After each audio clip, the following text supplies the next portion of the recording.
South Korea is an emerging world leader, the world's 7th largest exporting nation. They make more ships than any other country. We look at Korea today, it is emerging at such a pace that it's almost blindsiding some people right now. They're exporting more memory chips and display panels than anyone else on Earth. People who know this country view it the same way as we do, that it is a very dynamic, very energetic, hard-working country. They're designing brand new transport systems. South Korea has developed at an extraordinary rate, and a lot of that is to do with the fizzing energy, the frenetic pace of the economy, and the sheer energy that people are willing to invest in it. And they're creating world-class art, cinema, and music. It's exciting for music to be such a big part of culture here. In the last 100 years, South Korea has been invaded, subjugated, and divided. But within 2 generations, it's brought about an economic miracle that's changed the face of the nation and put this country of nearly 50 million people onto the world stage.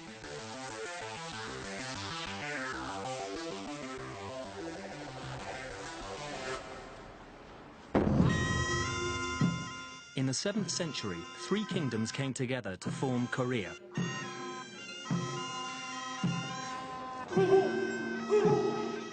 Today, the country's physically divided, the result of a war that began in 1950 and never ended. The fighting stopped in 1953, but an uneasy ceasefire carries on. The Demilitarized Zone, or DMZ, marks the divide between South Korea and the Communist North. 2 million soldiers patrol the border. It's the most heavily fortified on Earth.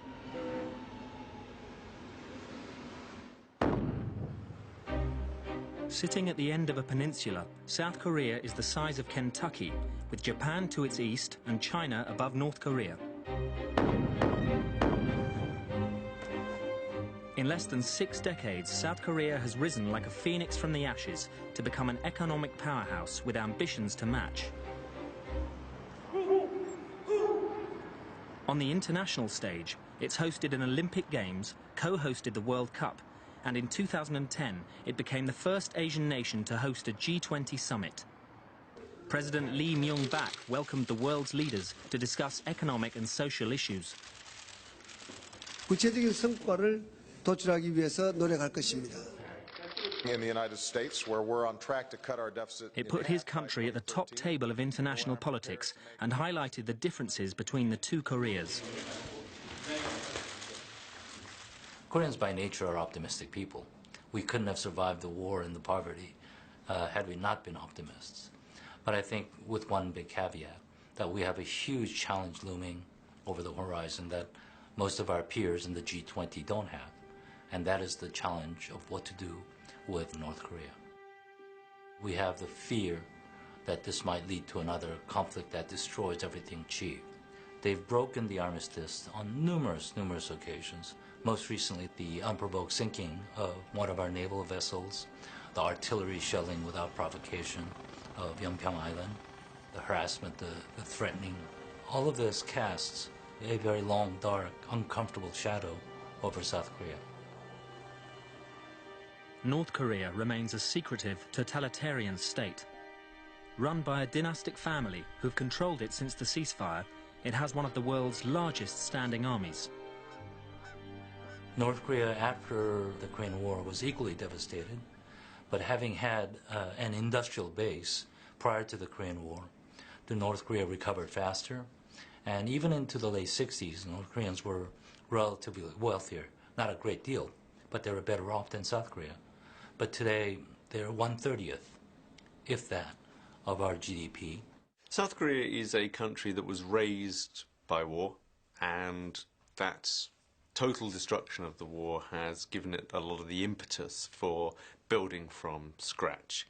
So when we look at many of the industries, people were willing to take very bold decisions because essentially they had nothing to lose. The foundations of South Korea's economy were built through government-sponsored schemes that encouraged the growth of family-owned industrial conglomerates known as chaebols.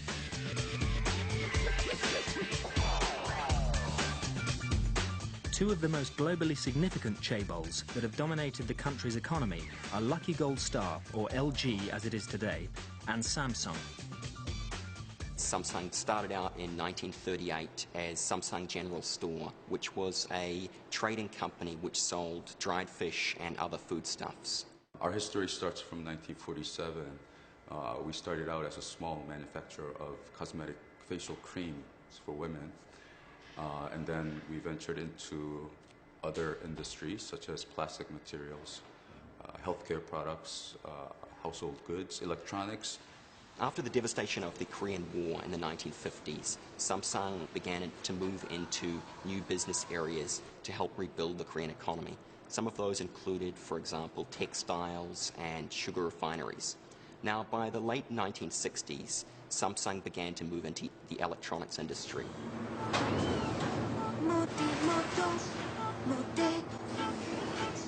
Hyundai is another of Korea's top chaebols. Its founder, Chung Ju-young, was born into a peasant family. He typifies the post-war breed of South Korean entrepreneurs. He went on a whirlwind tour of Europe. He first of all secured a set of orders from the Greeks that if he were able to build a shipbuilding industry, then they would buy ships from him. Predicated on that, he then travelled to London, where he met a, first of all, rather sceptical Barclays Bank and told them that the Koreans would build ships. And something about the charisma of the man persuaded Barclays that they should fund his project. And from nowhere he went back down to the small fishing town of Ulsan, built dockyards, started building ships, and before long, the Koreans were the biggest shipbuilders in the world. South Korea is still the world's biggest shipbuilder, and this, the Triple E, will be the world's biggest ship. South Korea is making 10 of them, costing $1.9 billion.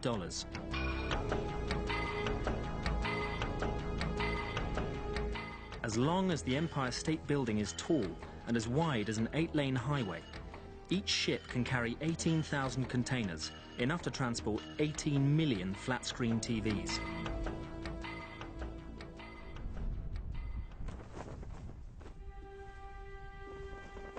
While the economy has grown exponentially, South Korea's political journey toward democracy has been more tumultuous. A combination of military rule, dictatorship, corruption trials and assassination has dogged the country. The effects of this political instability can be seen even today, when its parliamentarians disagree in a spectacular fashion. South Korea's industrial rise has been less volatile, but no less challenging. Heavy industry and labour-intensive industry like textiles were the nation's mainstay in the 1970s. But its neighbour Japan had an unbeatable reputation for cars, electronics and desirable gadgets. South Korea wanted what they had. In the early days, it's got to be admitted that Korea had a rather shady past in its relationship with Japan, that over the weekends, Japanese technicians would make a bit of extra money by coming over and selling secrets to the Koreans. Korea became a master of the copycat technology, but that doesn't mean that it isn't innovative. It becomes very powerful at using its control of management, of costs, of production systems, to be a very powerful, what it calls fast follower. The speed of South Korea's catch-up in the 1980s was meteoric. It became one of the tiger economies of Asia and a magnet for money. Investment in the economy was huge, both from abroad and at home. But by the late 1990s, the relationship between the banks, the chaebols and the government created an investment bubble. In 1997, that bubble burst, and South Korea was bankrupt. The Asian financial crisis of the late 90s was very tough on Korea. About 20% of the large conglomerates failed. Many of the others were in tough financial condition. South Korea needed a $58 billion bailout. The International Monetary Fund stepped in, but wanted to change the cronyism that had helped create the crisis. South Korea had survived occupation and war to become one of the world's leading trading nations. Could they do it all over again?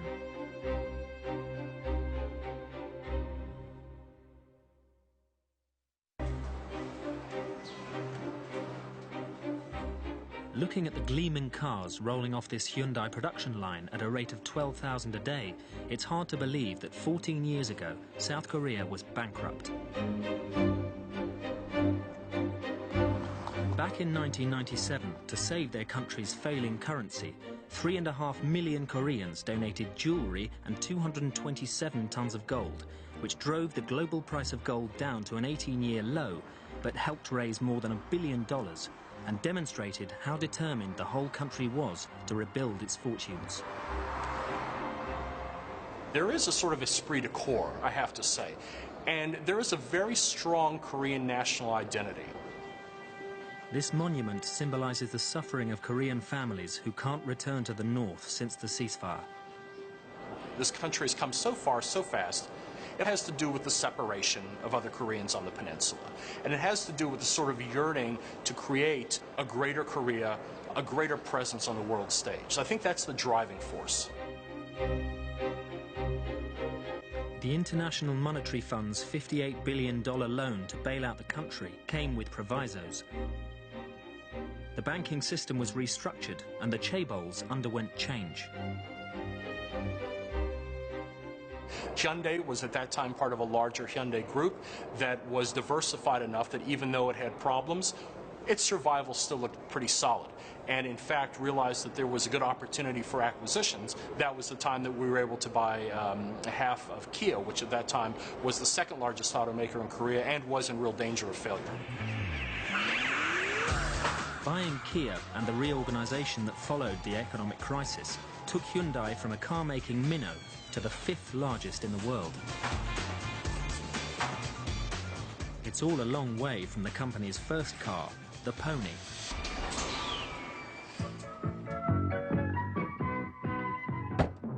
There was kind of a kit of parts. It was almost a United Nations of vehicles. The manufacturing and the engineering know-how came from the UK, the design came from Italy, the engine came from Japan. It was produced here. It was a little hatchback coupe that we started exporting to the rest of the world. As Hyundai Motors have grown, their ambitions have too. Now the company's going head-to-head with some of Europe's most prestigious brands, like BMW and Mercedes. The ambition early on was to produce vehicles. If you build them, they'll sell. We found out pretty quickly that if you build too many, you can get out ahead of your quality process. And so in 2000, we really retrenched and said, we're not going to focus on volume anymore, we're going to focus on quality. And spent the past 10 years reassessing what success meant. We think now success doesn't necessarily mean being number one. The goal now is to try and be the world's best automaker, and honestly, if we do that, the rankings will come on their own. When Samsung had problems with quality control, they chose a different way of dealing with it. In 1995, when a fault was found with some of the cordless phones produced at our Gumi plant, the chairman ordered about 2,000 executives together for a ceremony. And at that ceremony, these cordless phones and other devices were destroyed in a ceremonial way. And this was really done in order to emphasize and signal a real shift in the way that we approached quality management. Hyundai believes their success is due in part to improved products, but also understanding local markets. One of the ways that Hyundai Motor has really assured its success globally is relying on the expertise in local markets and not necessarily putting a Korean imprint everywhere around the world. It's an intensely pragmatic culture and pragmatic business environment. When the global downturn hit in 2008, Hyundai America came up with a radical idea to get US citizens to buy Korean cars. We created something we called the Hyundai Assurance Plan, and we basically said, if you buy a new Hyundai and you lose your job, you can give the car back. And the truth of it was, we didn't get many cars back, but it created a great deal of goodwill. The following year, Hyundai took on rival Toyota, cheekily offering a $1,000 trade-in in the US during the Japanese car giant's woes. And it worked. Hyundai increased its market share. South Korea's hunger to succeed enabled it to pay back its IMF loan 3 years early, and by 2004 it had joined the trillion-dollar club of world economies. I think globalization is inevitable. We've known that the world economy grows faster by interdependence and trade. If that is the paradigm, then for those of us who see ourselves as more advanced economies, have one goal: to climb the value-added change. South Korea now has 10 companies in the global Fortune 500, has recently ratified a free trade agreement with the EU, and is close to doing a deal with the US. Samsung's home market of Korea is relatively small, which means that our growth is really outside of the country. So today, more than 90% of Samsung's revenue is generated in exports outside of Korea. One of the impressive things about South Korean industry is its ability to forge new markets very quickly, particularly being bold and going into areas where other investors, and particularly their rivals, sometimes are a bit fearful to go. And if you take a company like Samsung Electronics, it's the second biggest individual exporter from China. So they've certainly moved into these regional markets. As soon as they can see an opportunity, they'll move into it. In 2009, Samsung's profits were double Japan's 9 major consumer and industrial electronics companies combined. In 2010, Samsung posted record sales, putting them ahead of Hewlett-Packard and Siemens. China is one of our most important markets today. It makes up around 16% of our global revenue. Obviously, with the growing Chinese middle class, there's a lot more demand these days for premium electronics products, like our flat-screen TVs and smartphones. In 1990, there was only one flight a week between South Korea and China. By now, there are hundreds of flights each week. Now the push is more gravitating towards Vietnam and Indonesia. These are, again, tough markets. And the Korean background, coming from a nation raised by war, has created very bold leaders who like the idea of slightly tough, hard-to-work-in environments, and they're more willing to go there than, say, Japanese companies that can be more wary. If an American company opens a shoe factory in Indonesia, the Koreans will move there within months to build up a shoe factory to compete with it. In other areas, they are just being bold. At the moment, they're even looking at real frontier markets like Cambodia. So they're looking to build the first really big international airport in Cambodia, real estate, leisure there. They're outstripping the Chinese at the moment in the amount that they're investing into Cambodia. They're the biggest expatriate community in Indonesia. So they're really on the march in these kind of frontier markets. By 2009, South Korea was the world's 9th largest exporter. In display panels, memory chips and shipbuilding, they ranked #1. In mobile phones, 2nd. Cars, 5th. Petrochemicals, steel and textiles were all in the top 10. But there are new global markets in South Korea's sights, the so-called soft power service industries. These are not factory but city-based, and they need highly educated individuals to create new wealth. Can South Korea Inc. become a world beater here as well?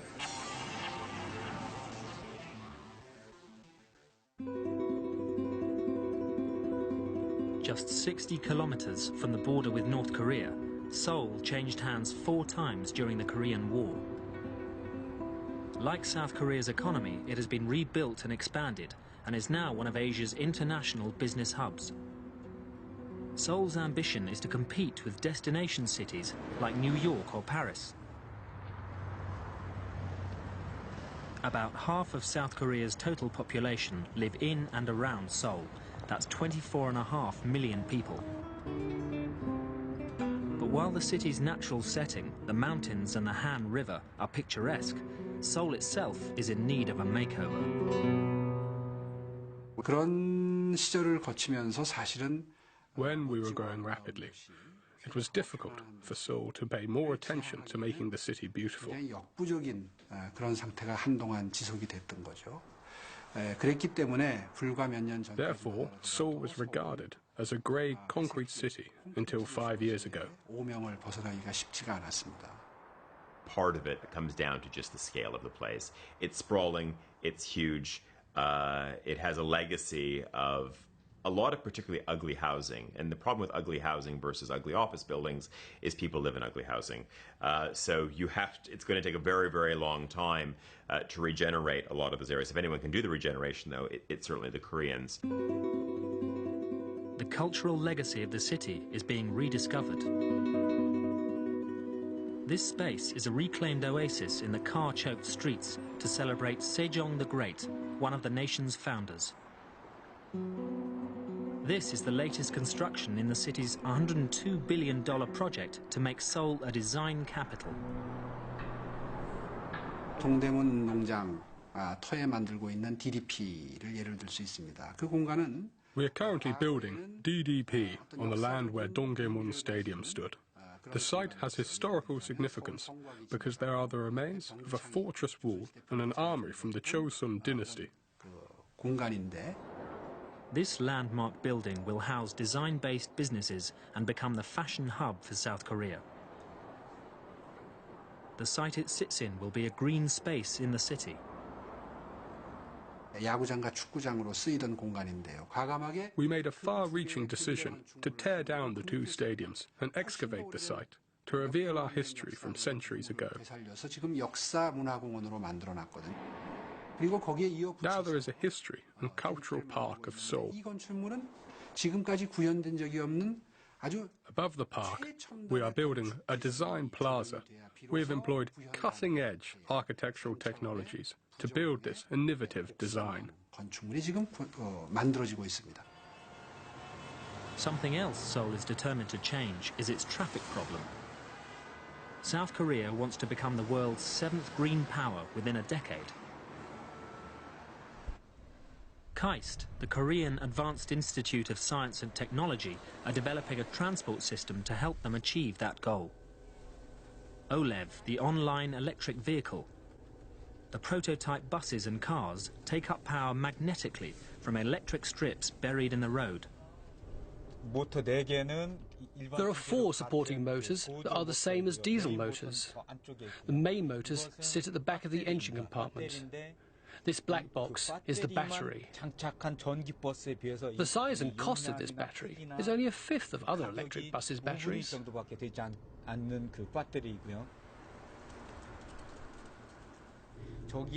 The screen over there has a green indicator for drawing the charge and a yellow one for recharging the battery. OLEV could change urban transport worldwide. And if 50% of Koreans switch to OLEV, the country could reduce its oil imports by 35 billion barrels a year. 운행되는 노선의 한 3분의 1 정도. Only a third of the route needs to be capable of recharging. This system is a dream come true. 운행될 수 있는 정말 꿈과 같은 그러한 시스템이죠. From a country that was a fast follower, this South Korean innovation is set to challenge the rest of the world within the next few years. 이러한 변화들이 아마 I think we will amaze the world with this innovative advance in transportation. 세계에 퍼져나갈 수도 있다고 저는 생각을 합니다. While South Korea's industry has been focused for 60 years on exports, the city's tourism boss is focused on importing visitors. It's a green city, and we've been attracting hordes of tourists. In 1980, we had 1 million visitors, or not quite. 10 years later, it became 3 million. And last year, 2010, we had almost 9 million. One of the great challenges for South Korea right now is that it is bottom of all league tables when it comes to Asian tourism. Tourists don't want to go to South Korea. They want to transfer through the airport. They want to use its airlines. They don't necessarily want to get off the plane. We've invested a lot of time, energy, and money. The result is Incheon International Airport, Seoul's International Airport, has been voted the world's #1 airport for 6 years in a row. South Korea is not yet in the ranks of Asia's top destinations, but it has plans to tempt the world's travelling consumers. If we look at Korea today, it is emerging at such a pace that it's almost blindsiding some people right now, because all eyes are on China. Eyes have sort of been on Japan, but certainly we've seen this China focus. But if you talk to luxury goods companies, if you talk to retailers, if you talk to even small trouser manufacturers in Italy, just focusing on the consumer side, they say the most magical part of the world right now is South Korea. Look at the three main department store brands. These are not global household names yet, but you've got Shinsegae, you've got Lotte, you've got Hyundai. Three stores which rival pretty much anything in Tokyo. They beat the pants off of anything in Hong Kong. And you can pretty much write off North America, Australia, and Europe. In a very short span of time, our bathroom cupboards or women's cosmetics bags are going to be full of Korean brands that are already billion-dollar companies in their own right. They just haven't gone beyond the borders of that nation yet, but they're on their way.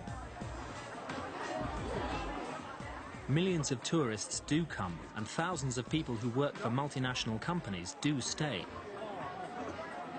Seoul offers both luxury shopping and its own fast food. Bindatuk could be Korea's contribution to the menu of international foods found across the globe, like hamburgers and pizza.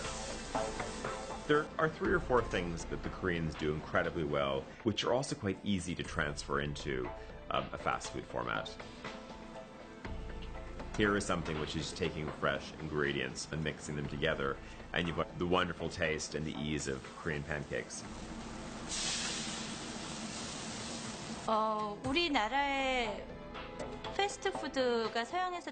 Fast food culture was introduced by the West to Korea. So I think we can export Korean fast food, which has lots of vegetables and fermented ingredients, to the West.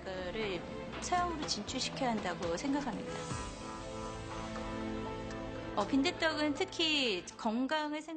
Bindatuk is particularly good for health-conscious Westerners. It's because it's made of mung beans.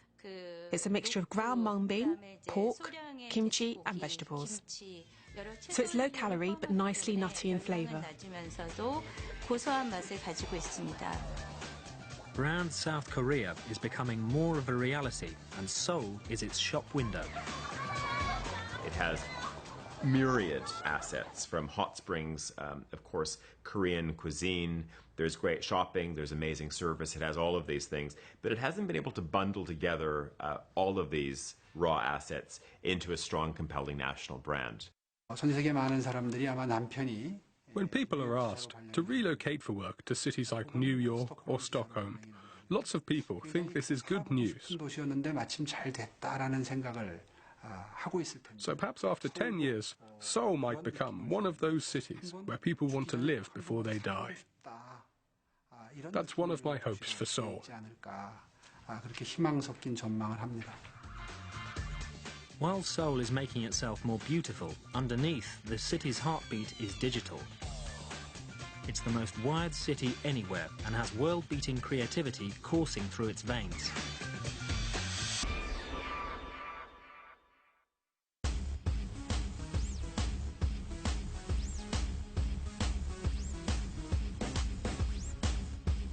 Korean pop, K-pop, has taken Asia by storm, and now its stars are becoming big in the West.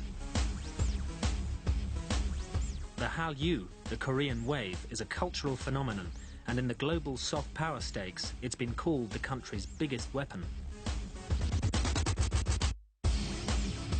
When you look at raw soft power, those assets that can't be bought but are instantly loved and embraced by people around the world, the Koreans have understood how to export those things in spades. K-pop and now Hollywood film star Rain is one. He's been selected as one of People magazine's 100 most beautiful in the world. And film director Park Chan-wook, an award winner at Cannes, has Quentin Tarantino as a fan. And girl groups like Wonder Girls and Girls' Generation have gone international, making millions in export revenues. The K-pop has definitely become a bigger influence than it was like 5 or 10 years ago. So it's exciting for music to be such a big part of culture here.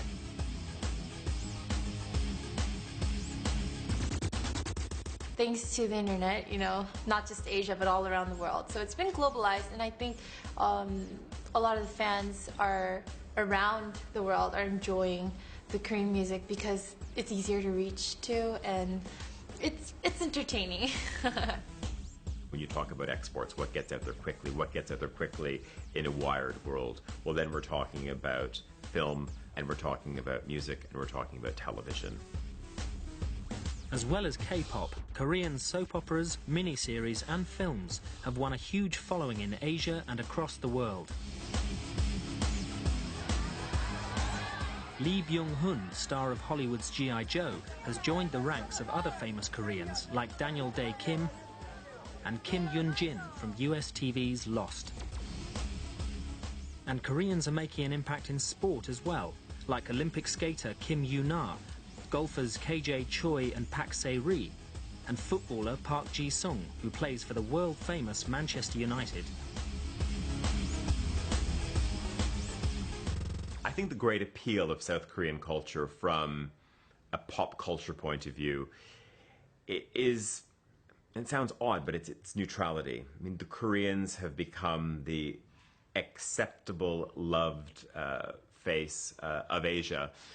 So if you are in Malaysia, you happen to love these Korean pop groups. You know, if you're in Japan, you love those dramas.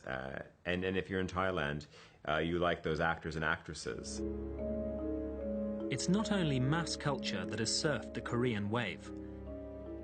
Korean art has gone mainstream in capital cities across the globe. The renowned Saatchi Gallery will show only Korean art when the 2012 Olympics is in London. Historically, South Korea is more worldly because its people are part of the cultural exchange. I think if you look at the current creative boom that's coming out of South Korea, it's benefited from two things. One is the enormous Korean diaspora around the world, and that's Koreans in Australia, the US, Canada, the United Kingdom.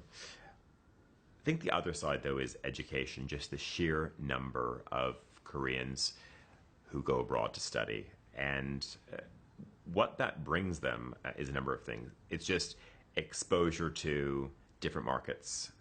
You know, it delivers an understanding of how other people think, what makes other consumers tick. Per capita, there are more South Koreans studying in America than from any other country. In the 60s, during South Korea's political unrest, hundreds of thousands had emigrated to the US, but now many Korean Americans want to come back. Many of them settled in the U.S., and we now even have hundreds of thousands of young people in their 20s and 30s in the U.S. who are very Americanized, somewhat global, who want to come back home. And many try, but they find that the market here is extremely competitive because the Korean youngsters have, in the meantime, become far more globalized than their Korean American cousins who are insular, relatively speaking, who grew up in the U.S. This is a very interesting development.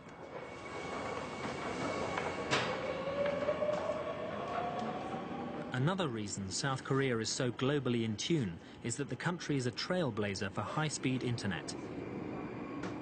81% of the population are wired to broadband. Seoul calls itself the most wired city on Earth, and even in the subway there is connectivity.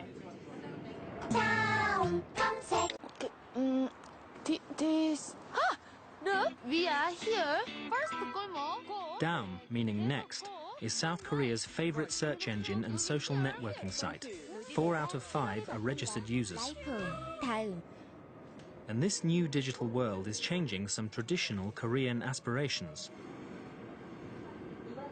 과거에는 이제 한국에는 그런 풍습이 있습니다. 그러니까 돌 첫 번째 생일이 되면 Traditionally, on a Korean baby's first birthday, it's encouraged to pick up something from the party table. 아이가 그것을 잡게 합니다. They put out things like money. 잡았을 때 그 아이의 미래를 같이 점치면서 이제 축하해주는 가령 예를 들면 아기가 이제 돈을 If the baby selects money, it will become a business tycoon. 축하를 해주는 것이 있었는데요. Recently, parents have started putting down a computer mouse, so if the baby picks it up, they'll succeed in IT. IT 업계에서 이제 큰 일을 하게 될 것이다. You see, the internet is so widely used that it's even changing our traditions. 인터넷이 사람들의 생활 속에 녹여들면서 사소한 풍습들을 바꿔나가는 걸 볼 수 있습니다. Small IT companies are multiplying fast in South Korea, and young people are attracted to their different way of working. 이제 그 소위 좋은 대학을 나오고 이렇게 실력 In the past, graduates from the top universities wanted to work for chaebols, but now they want to join IT companies, where they can work on their own initiative, unlike at the big companies. 이러한 흐름들이 아마 그 I think this kind of shift will slowly change the working cultures in Korea. 생각이 됩니다. It's not just how people work, it's changing who works. A high percentage of the industrial giants, the chaebol's workforce, is male, and an even higher percentage of men fill the top jobs. But in these new industries, things are changing. 특히 이제 고위직으로 왔을 때, 그러니까 팀장들이라든가 이런 식으로 이제 There are lots of women in senior positions in IT, and the ratio of men to women is 50-50. 반반이 될 정도로 많이 있고요. 이런 것들이 This is a very new working culture in IT, and many Koreans in high-level jobs find it odd. 신기하게 생각하는 한국의 문화고. What's happening in IT reflects a change in South Korean society. Some of the old ways are being challenged by the young. And the chaebol system is more than 60 years old. The problem is the chaebol system is very strong. So if you get a dynamic little middle-order company, it will either get broken down by the chaebol in the sense that it's a supplier to the chaebol, so the chaebol will start to demand tough terms from it and it will feel pressured financially. On the other hand, if it's doing really well, a chaebol will just buy it. Young South Koreans' priorities are different to their industrious parents and grandparents who worked long hours to raise their country into an economic powerhouse. And soft power is accelerating the speed of that change.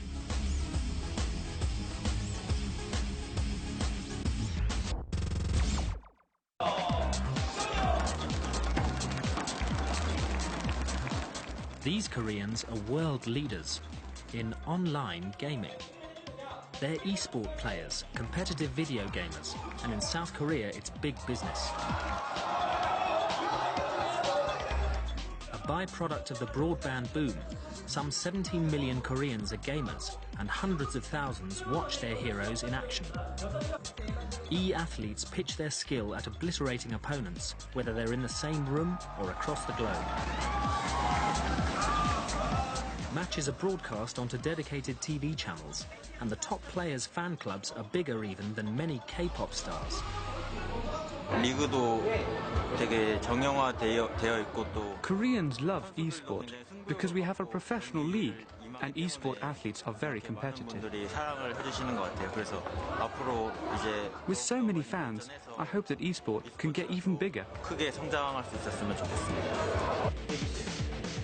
Born in a digital age, young Koreans expect instant gratification. Especially the younger generation are used to speed. They're speed addicts. When they turn on their computer, they want it to boot instantly. 30 seconds is too long. They want to be everywhere all at once, unless we're able to provide services that take these young people where they want to be very, very quickly, either in cyberspace or in real space. We have problems. South Korea wants its young people to be as nationally proud and committed as their parents are to the enormous advances the country has made. But there are problems. Its infrastructure, education, politics and law still lag behind the best in the world. President Lee Myung-bak has reform on the agenda, but the speed of change has been questioned. And a lot of Koreans really mistrust their political elite, their judiciary, even their own military. So there are lots of areas where the Koreans still feel that reform is needed. The problems are very clearly diagnosed, even by the government itself, but they feel that there's only very, very tepid reforms being pushed to try and change those institutions.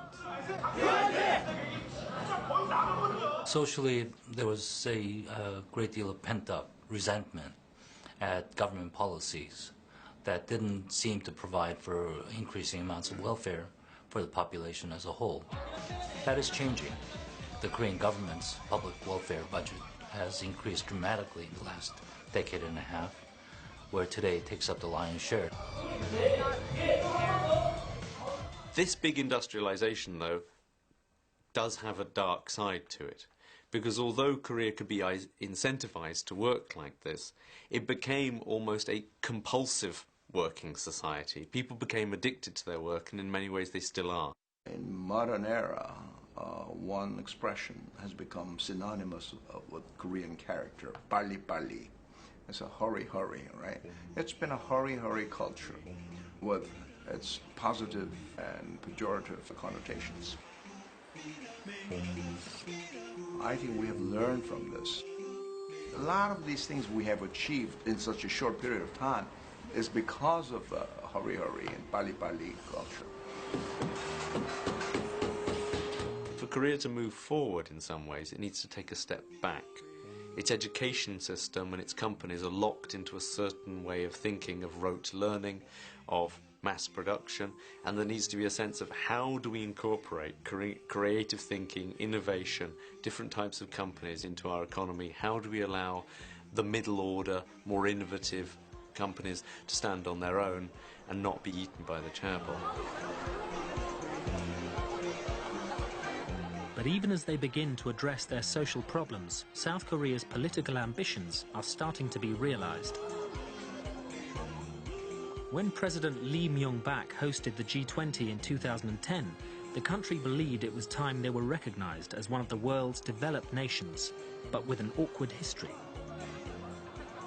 Because of North Korea always sitting there looming on the border, South Korea has always wanted to be known for, first of all, its democratic triumph and throwing off a military dictatorship at the end of the 1980s that then was almost celebrated by the Olympics.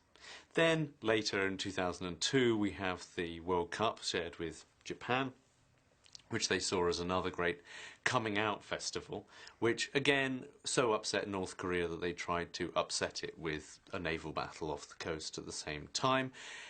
And then, more recently, last year, we had their presidency of the G20.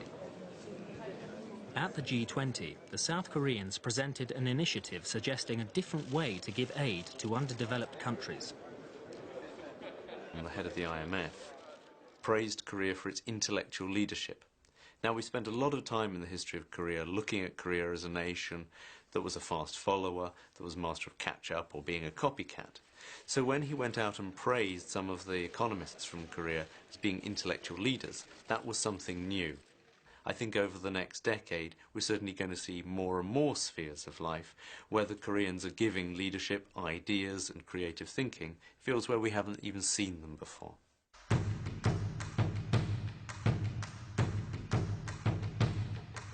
But South Korea remains only half of a nation that has existed since the 7th century. Could it be in this century that it unifies with the North? There are many optimists who think that the unification could actually be the shot in the arm that the South Korean economy has always needed. That there's going to be a cheap workforce, there's going to be room for development of South Korean factories up north, that always South Koreans are looking for that point of comparison with Japan.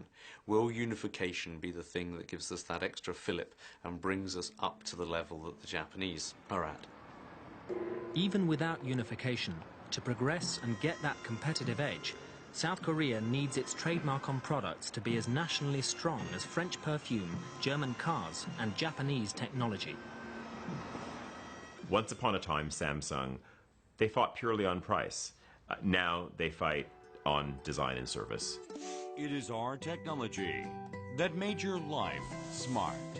we're now approaching what I sort of see as the third Korean wave. If the first Korean wave was LG, Samsung arriving in our households, more Hyundai vehicles and Kia showing up on the street, if the second wave was the K-pop boom, the soap opera boom, let's say the whole soft power boom that we've seen from South Korea, the third wave is going to be an industrial and brand one. And what we're about to witness are Korean brands hitting every other part of our daily life. After 60 years of near relentless growth, does South Korea feel it has achieved its goal? And is there more to come? On the whole, I think South Koreans today, in 2011, feel relatively comfortable economically. There isn't a great deal of discontent in their lives. They worry about North-South Korean relations. They worry about the environment. They worry about the scarcity of resources. They worry about their children. But these are the worries of a relatively affluent, relatively comfortable economy anywhere on this planet. The only distinction, I think, is that the Koreans may be still a bit more hungry than the wealthier European countries or North American countries. Now is an interesting time to be Korean and see how well South Korea can fulfill its promise of great things to come. Everything points to a vibrant country that has married the best of both Western and Asian culture in a free market economy, and it could well make South Korea the nation to watch.